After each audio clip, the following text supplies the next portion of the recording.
Words can hurt or words can heal, depending on how we use them. ពាក្យសម្ដីអាចធ្វើឲ្យយើងឈឺចាប់ពាក្យសម្ដីក៏អាចជួយយើងឲ្យជាសះស្បើយដែរស៊ីសងទៅលើការប្រើពាក្យសម្ដីរបស់យើង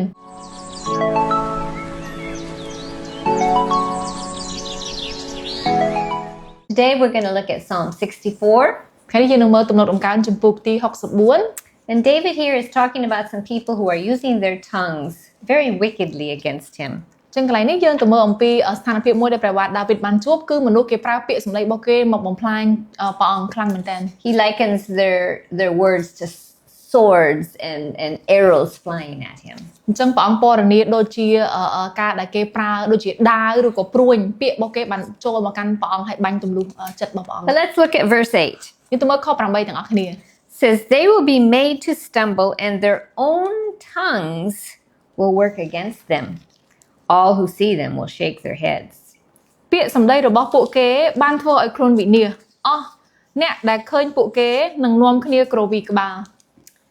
You know, the psalm this psalm is the story of tongues kind of set on fire by hell. អញ្ចឹងខគម្ពីរដែលយើងបានអានជាមួយគ្នាបាញ់មិញនេះគឺប្រៀបបានទៅនឹងពាក្យសម្ដីដូចជាភ្លើងដែលកំពុងតែឆេះនៅឋាននរកអញ្ចឹង And this is again James in the book of James he kind of says the same thing that our tongues can be set on fire from hell.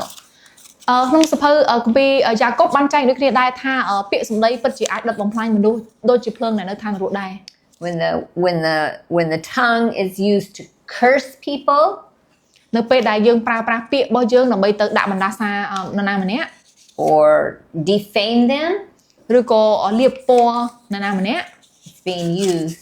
in a bad way. គឺជាពេលដែលមនុស្សប្រើប្រាស់ពាក្យសម្ដីរបស់គេនៅក្នុងរបៀបដែលអាក្រក់ Yet the all-seeing, all-knowing God in this psalm turns those words against the very people who were speaking them.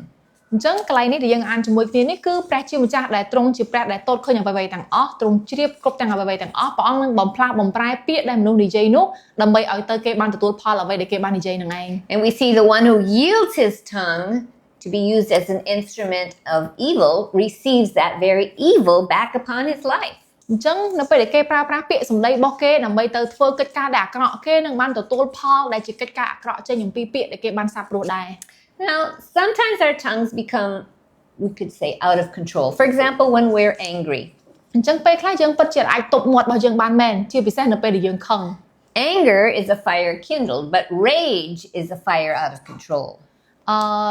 កំហឹងគឺជាភ្លើងដូចជាភ្លើងទៀនអញ្ចឹងអាចគ្រប់គ្រងបានប៉ុន្តែបើសិនជាកំហឹងមួយបែបទៀតដែលខ្លាំងមែនតើហ្នឹងគឺដូចជាភ្នំដូចជាភ្លើងមួយដែលកំពុងតែឆេះទប់អត់ជាប់ When we don't control our tongue, when we allow ourselves to use it for evil, នៅពេលដែលយើងអត់ចេះទប់មាត់របស់យើងហើយយើងអនុញ្ញាតឲ្យមាត់របស់យើងនិយាយចេញនៅពាក្យអាក្រក់ៗ then in our moment of anger, that anger will force open the pit of hell